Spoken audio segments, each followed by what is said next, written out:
Natural beauty मनी मिराज के team में अब काम करेगी। जी हाँ, बिल्कुल सही सुन रहे हैं। नेचुरल ब्यूटी को मनी मिराज के तरफ से ये बड़ा ऑफर दिया गया है।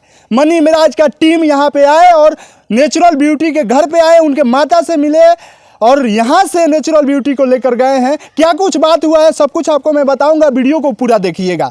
नेचुरल ब्यूटी का तकदीर बदल गया है। नेचुरल ब्यूटी का ये छोटा सा घर आप लोग देख सकते हैं, करकट का ये घर है और ये छोटा सा परिवार है और यहाँ पे देखिए इनकी माता जी बैठी हुई है। नेचुरल ब्यूटी के रहुआ माता जी हैं? हाँ। चल इतनी है हटी तो आई है ना। कहाँ बाड़ी अभी राउर बेटी? कहाँ राउर बेटी बाड़ी? अब चल दिया रही लो ले गनी लोग कहाँ तो बताओ तनी। मनी मिराज के मनी लगे। मिराज के लगे रहुआ कब पता चलवे कि मनी मिराज के? आई रहे एक दिन आगे आ फिर कल आके ले गनी लो। हाँ।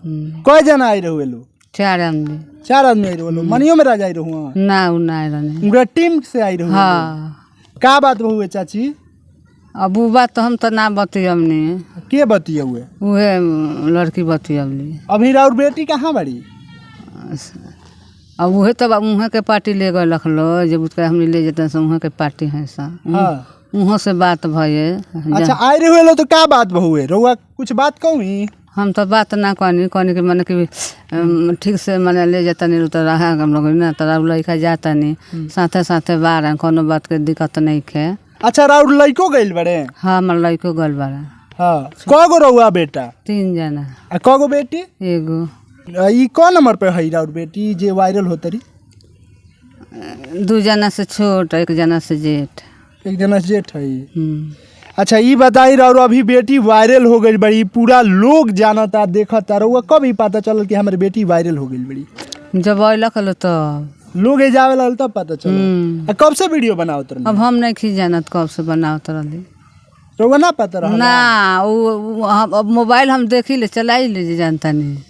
मोबाइल रहुआ ना चलाइले? हमरा ना लुरावेला। बताई राउर बेटी देहात से आवेली, रउआ लोग देहात में रहे वाला बानी लो, यहाँ से निकल के पूरा वहाँ के नाम फैलल बाटे रउआ बेटी के। हो ही जब बैठल बैठल का जाने वही सुत रही बनावत रही हमनी के ना जानम स। कहाँ बैठल तर लिया? यही कहाँ से टाटी तो देख सकता नहीं है? टाटी के दिखाई है, टाटी हो जवन की नेचुरल ब्यूटी के लकीर और तकदीर दोनों बदल दिल बा। रउआ सभी पसंद करतनी अभी और वहाँ के माता जी हैं।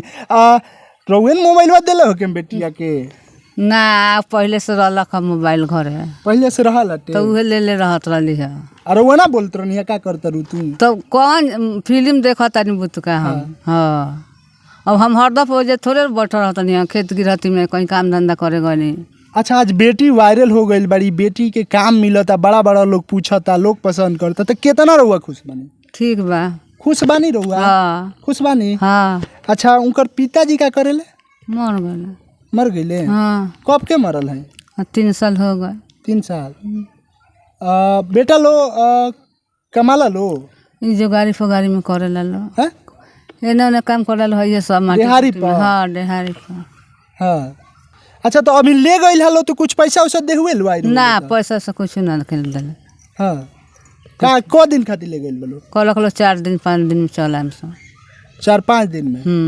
तो पैसा वैसा के बात ना भुए? ना पैसा से के बात। अच्छा वायरल भइल बड़ी राउर बेटी तब से कई रुपया कमैले बड़ी? हमरा 1 रुपया हाथ में नहीं खे। बेटी के? अब बेटी जानता रही हमरा से नहीं की बतौले तो हम कैसे बताए।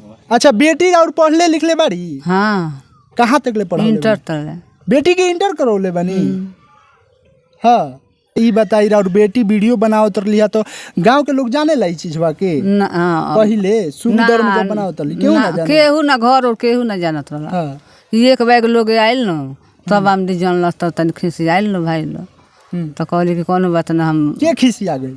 माने घर के लोग खिसी आई। अब हमने ना जानत रही तो एक बैग लोग आई तो ना केहू खिसी आई। ई का भइल? का भाई काहे लोग आवत घरवा? वही से। लेकिन जब पता चलल कि बेटिया तो वायरल हो गई तब का भइल? तो का भइल अब तो खुशी भइल? महतारी रहुआ बानी खुश बानी? खुश बा। अब बेटी बहुत पैसा दिहन कमा के। अच्छा हो जाना तारे न ऊपर वाला के दया बा। बहुत बड़ा कॉमेडियन टीम के पास गइल बड़ी काम करे। ठीके के बात बा। हाँ। अच्छा ये बताई बेटी के वीडियो बनौला से लोग आसपास के जानले हुई तो कुछ कहत रहे? केहू ना आस पास के लोग जानत रहे कि एक बैग लोग आइल बा सब कोई तार आइल बा, हाँ केहू ना जानत रहल। अच्छा अब सबे केहू जान गइल हाँ जान गल तो लोग नौ किस्म के कहत भाई ई जो हैसन होइसन, तब वो तनी दिक्कत बुझाता। का लोग कहता? माने कि ऐसे कि माने हेंगा होता है, गलत बा, अथी बा, वैसे वीडियो बनावल गलत बा जी।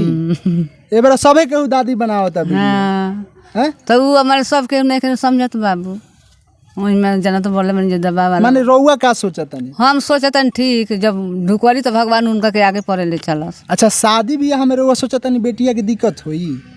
काहे कुछ ना दिक्कत हुई, काहे दिक्कत तो हुई? काहे गौवा वाला डेरवा होता तो रउआ डेरातने? हम काहे डेरा, हम केहू ना खाए के देला, हाँ केहू खाए के देला, अपन मजबूरी कऽ के खाई ले सन। हाँ केहू दी एगो रोटी हमरा के। बढ़िया कहतनी।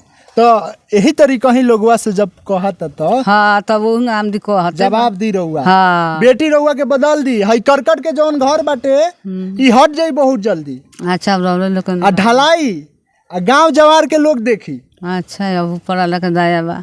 हाँ राउर 2 गो बेटा के शादी हो गइल बा? हाँ हाँ हाँ।